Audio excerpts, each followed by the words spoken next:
Bienvenue sur le podcast L'Alchimie de l'être.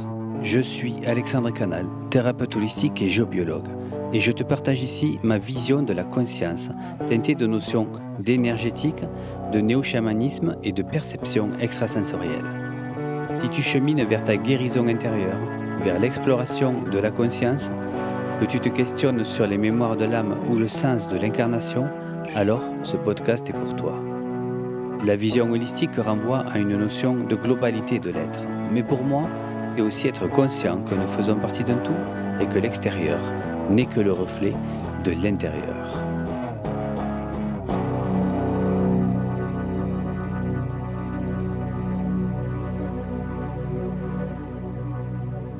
Alors aujourd'hui, je vais te parler des causes chamaniques de la maladie. C'est-à-dire, pour les chamans, qu'est-ce qui cause les maladies? Alors pourquoi ce sujet? Parce que dans ma pratique, c'est une approche qui est centrale, d'où mon côté néo-chamanisme, parce que c'est une vision qui se base donc sur ces principes qui sont assez anciens et pour moi qui remontent à des temps immémoriaux, mais qui sont, comment dire, universels. Mais je les réactualise un petit peu, je les aborde d'une façon plus accessible pour les occidentaux. Mais en fait, c'est une toile de fond qui habite toute ma pratique, que ça soit dans mon approche psychocorporelle ou même dans les constellations familiales ou dans le voyage intérieur avec la lumière Pandora Star. En fait, il y a un anthropologue qui s'appelle Michael Harner, qui est à l'origine de toute une lignée d'un chamanisme contemporain, le corps chamanisme, qui a isolé en fait le tronc commun dans toutes les traditions. C'est-à-dire qu'il a étudié sur divers continents toutes les pratiques chamaniques et il a dégagé un tronc commun qui est celui que je vais vous présenter, celui sur lequel je me base beaucoup.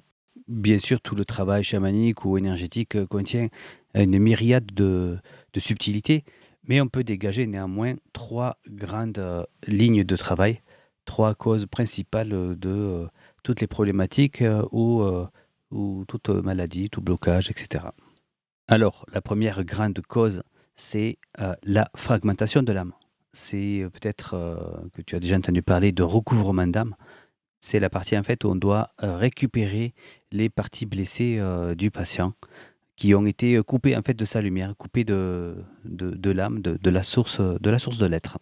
C'est-à-dire que chaque fois qu'on vit un traumatisme, que ce soit une émotion, un accident, quelque chose aussi d'installé dans la longueur, hein, dans le temps, comme par exemple un comportement, une maltraitance dans l'enfance ou un comportement inadapté d'un parent, un manque d'affection, etc. En fait, les chamans expliquent qu'il y a une part de l'âme qui se fragmente. En fait, on pourrait le voir aussi du côté psychologique, avec une partie de soi qui va se coincer dans l'inconscient, qu'on va enfouir dans l'inconscient, une blessure, une émotion, un trauma qu'on va enfouir en fait au plus profond de soi, dans ce que Carl Gustav Jung appelait la part d'ombre, la partie qui n'est plus en contact en fait avec la lumière de notre conscience.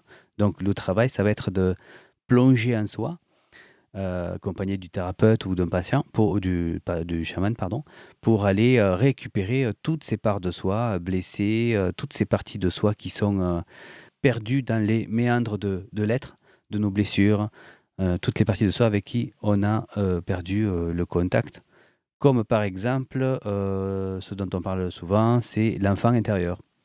On va avoir cet enfant intérieur qui est morcelé, c'est-à-dire que l'enfant intérieur, de base, on peut voir comme une partie de soi qui est lumineuse, qui porte toutes les qualités qu'a l'enfant, c'est-à-dire qu'il est créatif, spontané, authentique, dans la joie simple, qui a toujours cette soif d'avancer, cette curiosité d'avancer dans la vie, de découvrir, cet enthousiasme en fait qui pousse l'enfant naturellement à aller de l'avant.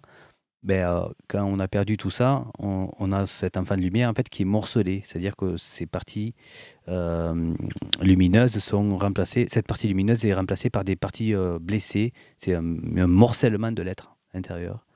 Voilà, qui va créer tout un tas de cordes sensibles. Et lorsqu'on va être confronté à différentes situations, de vie, même dans notre vie d'adulte, bien évidemment, quand on est confronté à des émotions ou nos relations avec les autres, ben, ça va raviver ces cordes sensibles et c'est ces parts blessées qui vont finalement... ben, en fait, on peut faire un parallèle avec Eckhart Tolle qui nous parle du corps de souffrance. Il explique, je ne sais pas si vous avez lu Le pouvoir du moment présent. Donc Eckhart Tolle explique que on a comme une entité en fait qui nous domine lorsque nous ne sommes pas dans l'instant présent, euh, lorsque nous sommes identifiés à l'ego, au mental, et qui est composé de ces parties fragmentées en fait. C'est ce qu'il appelle le corps de souffrance, c'est-à-dire que c'est toute cette partie-là qui n'a pas eu tous ses besoins comblés, qui a subi diverses choses, voilà, et qui va en fait prendre le dessus sur notre personnalité. Et on va comment dire, manifester toutes nos réactions en fonction de cette souffrance qui est coincée en soi. Donc le but va être d'explorer toutes ces parties-là pour retrouver l'unité de l'être, c'est-à-dire réparer, réunifier toutes ces parties morcelées de notre enfant intérieur, mais aussi ça peut être par exemple à n'importe quel âge, hein, à n'importe quel choc, une agression, etc.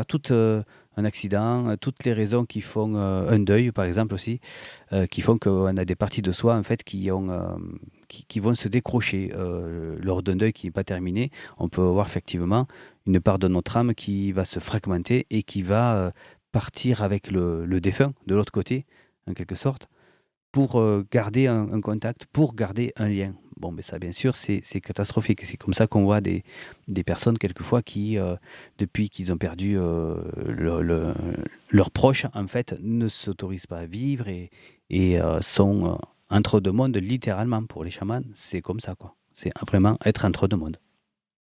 Bon, après, je concède, c'est pas un travail qui est toujours facile à faire. D'ailleurs, justement, pour la petite histoire, Carl Gustav Jung, il disait, pour retrouver la lumière, en fait, il ne faut pas regarder vers la lumière, mais il faut plonger dans son ombre pour aller explorer toutes ces parties de soi.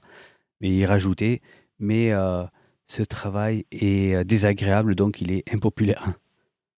On retrouve l'idée du morcellement aussi dans le fabuleux travail que j'aime beaucoup de Stanislas Grof, donc un des fondateurs de la psychologie transpersonnelle, donc un médecin psychiatre qui a en fait accompagné des expériences d'état modifié de conscience avec diverses substances de façon très universitaire et très encadrée, hein.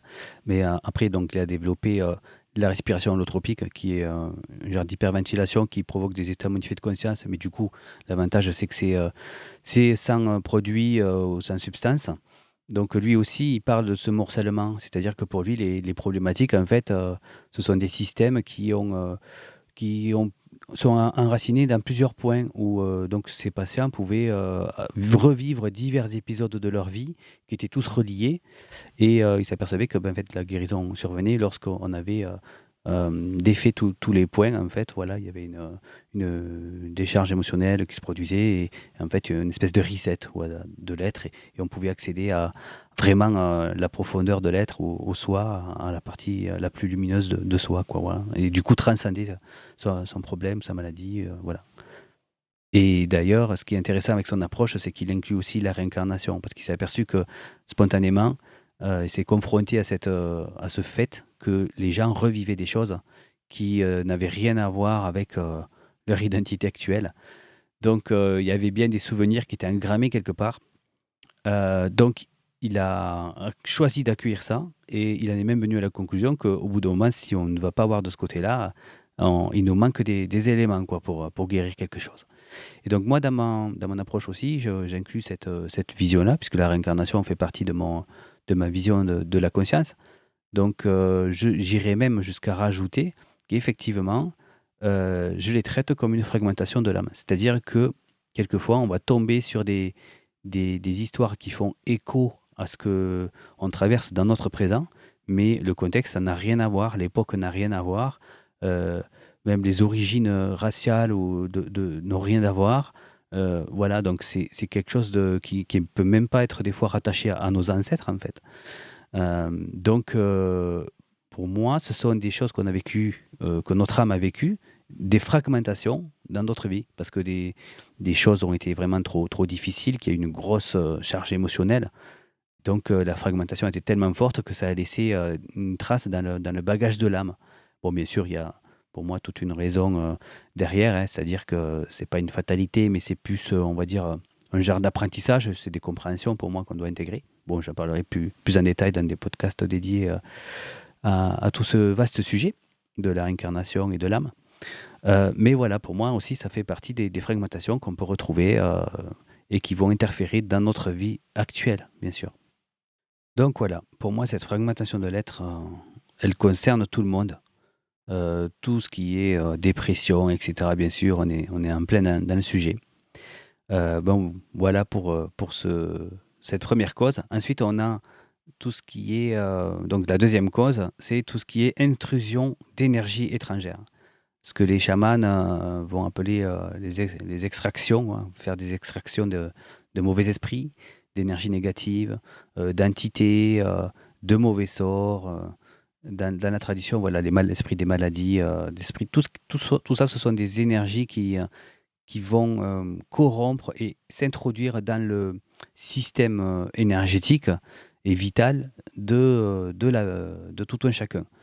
Donc le principe, ça va être déjà de virer, d'enlever tout ce qui nous envahit, tout ce qui nous parasite, hein, tout ce qui nous empêche d'avoir une cohérence interne énergétique. Et donc tout ça, c'est ce qu'à notre époque, on appelle les liens toxiques, tout simplement. Il peut y avoir des liens toxiques de toutes sortes, que ça soit des projections psychiques de personnes qui ont, on va dire, un différent avec nous.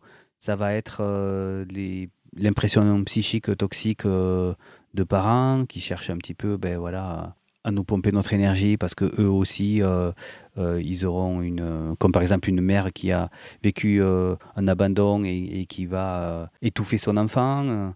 Ce genre de lien aussi dans la fratrie, tout ce qu'on appelle les liens de rivalité, les liens liés aux agressions, les liens de fusion sexuelle ou de fusion émotionnelle, ces liens, comme je parlais dans mon épisode 1, que vont ressentir les hyper-empathes, quoi, par exemple. Par rapport au mauvais sort et tout ça, là, je vais faire un parallèle avec les quatre accords toltèques de Dom Miguel Ruiz. C'est en fait une philosophie d'un chamanisme mexicain, on pourrait dire ça comme ça. Ce sont quatre accords que l'on passe avec soi-même. En fait, c'est un genre de règle de vie. Le premier accord, c'est en fait que ta parole soit impeccable. C'est-à-dire que il explique que si on fait des médisances, quand on parle sur le dos des gens, qu'on fait des médisances, en fait, pour lui, c'est une énergie psychique qu'on envoie. Ce sont des mauvaises intentions, hein, tout simplement, voilà, qui vont en quelque sorte faire comme si on jetait un petit sort à la personne. Et ça finit toujours, bien sûr, par se retourner contre nous à un moment ou à un autre. Donc, je dirais que suivant la sensibilité des personnes, on est en permanence en fait soumis à des interférences psychiques de tout genre, quoi, finalement. Il y a un parallèle qui est intéressant aussi, lorsque une fois dans la psychologie, j'ai pris connaissance de ce qu'on appelle le phénomène de colonisation. C'était dans le cas bon, de problématiques d'inceste, en fait, où le psychisme en fait, de l'agresseur s'imprimer en fait dans l'enfant. C'est-à-dire que ça crée ce genre de problématique crée un tel schisme que l'enfant en fait ne sait plus à un certain moment faire la différence entre des pulsions qui pourraient avoir été déversées sur lui et ce qui peut venir de son intérieur en fait. C'est-à-dire que, du point de vue chamanique, on explique que ça comme un trauma qui crée donc une fragmentation de l'âme, qui laisse une brèche, et dans cette brèche, il y a l'énergie de l'abuseur qui vient introduire son énergie et accrocher un lien toxique en fait.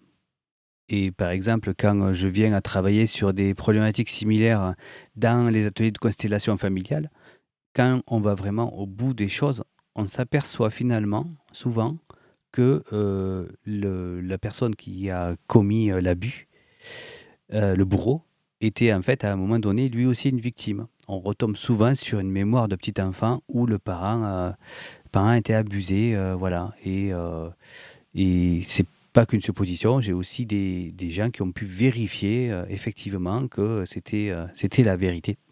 Donc en fait, du point de vue chamanique, on peut, expliquer ça comme ça.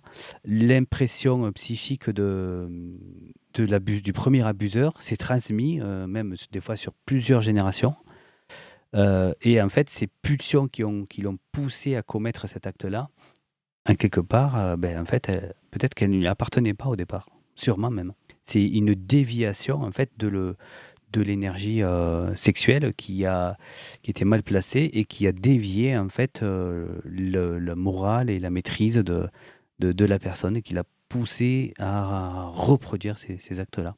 Mais dans ce genre d'intrusion aussi, il peut y avoir, tout un tas d'énergies aussi, je parle de transmission ancestrale, c'est pas forcément que ce genre-là de problématique. Ça peut être aussi très bien, voilà, une structure, mise en place par un ancêtre, par rapport à ce qu'il a vécu, qui génère une peur ou qui génère une répétition, ou une réaction. Voilà, à une situation, qui a été vécue, plusieurs générations, en amont, par quelqu'un de votre famille et qui va se reproduire. Donc là, on va carrément même ressentir, le lien, l'intrusion, en fait, le champ d'information, le lien, en fait, avec la mémoire de l'ancêtre qui va, incorporer, parasiter le champ d'énergie, de la personne. Et en bioénergie, on peut carrément, sentir lorsqu'on touche quelque chose comme ça, une présence qui se manifeste, une masse, énergétique qui se détache et qui va, prendre la forme d'une silhouette et qui est en fait, le la présence de l'ancêtre qui est, incorporée dans l'énergie, de mon patient, quoi. Les maladies aussi, voilà, ce sont des énergies qu'il faut extraire, peut-être même des fois il y a des entités. Je me souviens d'une fois, Géraldine, Correia, lorsque j'étais, dans le chamanisme amazonien où elle racontait un débriefing, enfin une fois qu'elle avait travaillé sur la maladie de Crohn. Elle voyait carrément une entité qu'elle devait extraire. Bon, est-ce que c'était une présence qui était là aussi parce qu'il y avait une grosse fragmentation et qui a créé la maladie? Est-ce que la maladie, c'est l'entité? Bon, je sais pas, il peut y avoir plusieurs, hypothèses. Mais bref, c'est carrément, une espèce de grosse présence, qui était pas du tout rien à voir avec quelque chose d'humain, quoi, qu'elle devait, défaire et ficher dehors, quoi, de son patient. Comme par exemple aussi, les dépendances à des substances, le tabac va avoir un esprit, l'héroïne en fait, c'est quelque chose qui va ramener à l'opium, le cannabis et cetera. Tout ça, ce sont des esprits en fait, des plantes qui vont, utiliser leur mauvais côté pour, créer une emprise sur le patient, et c'est pareil, ce sont des énergies étrangères qu'il va falloir, au bout d'un moment, arriver à chasser hors de soi, en poser une intention de les sortir de soi, de les extraire de soi. Mais ce qu'il faut garder à l'esprit, c'est que toute intrusion, d'énergie étrangère à nous peut se produire, à cause de ce qu'on a vu en premier, c'est-à-dire, de la perte de fragments de son être qui vont, schématiquement, on pourrait dire, laisser des trous, en quelque sorte.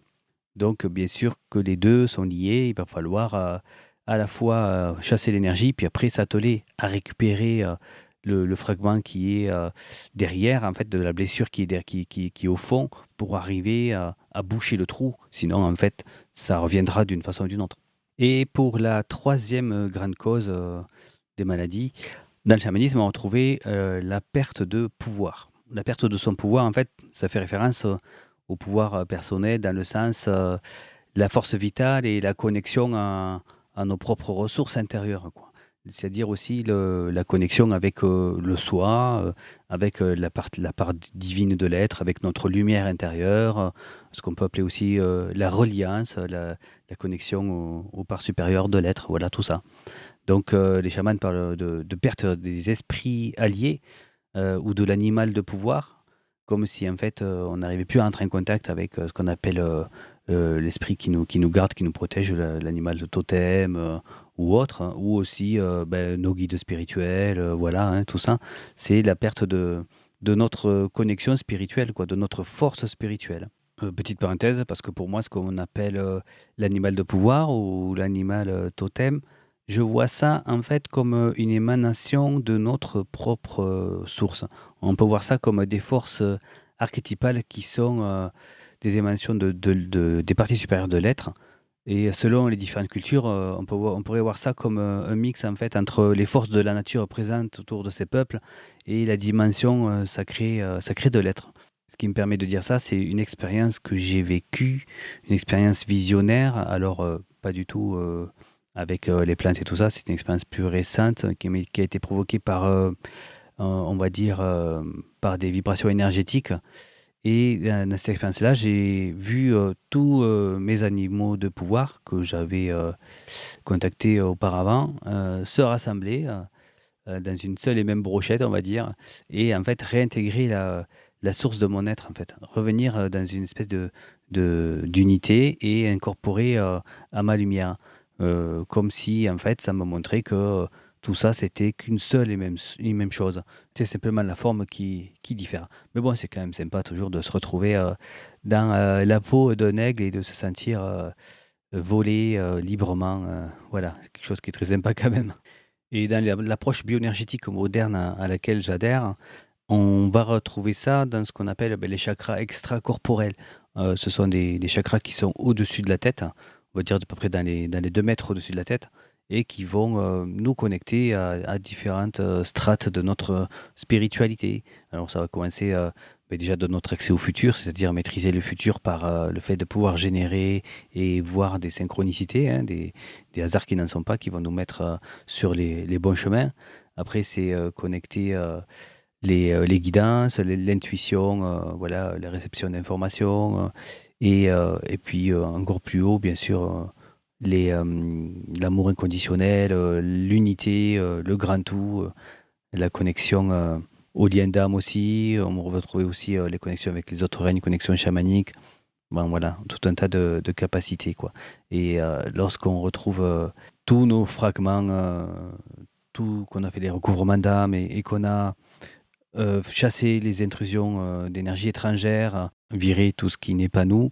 Donc c'est ça vraiment, retrouver l'essence de l'être, la source de l'être, le soi, l'essence que nous avons à l'intérieur de nous et qui va pouvoir s'exprimer en faisant ce qu'elle veut dans la vie, en trouvant un sens profond à l'existence, à la conscience et tout ça. Et moi, c'est un modèle, bien sûr, qui m'est apparu comme une évidence pour structurer ma vision spirituelle voilà, de l'être et dans mes séances, etc. Et donc, j'avais à cœur de te partager tout cela. Je te remercie de ton écoute. J'espère que cet épisode t'a parlé. S'il t'a plu, n'hésite pas à le liker et le partager. Tu peux suivre mon actualité sur mon site alexandrecanal.net, sur Instagram alexandre.canal.alchimie ou sur ma page Facebook, l'alchimie de l'être. À très bientôt.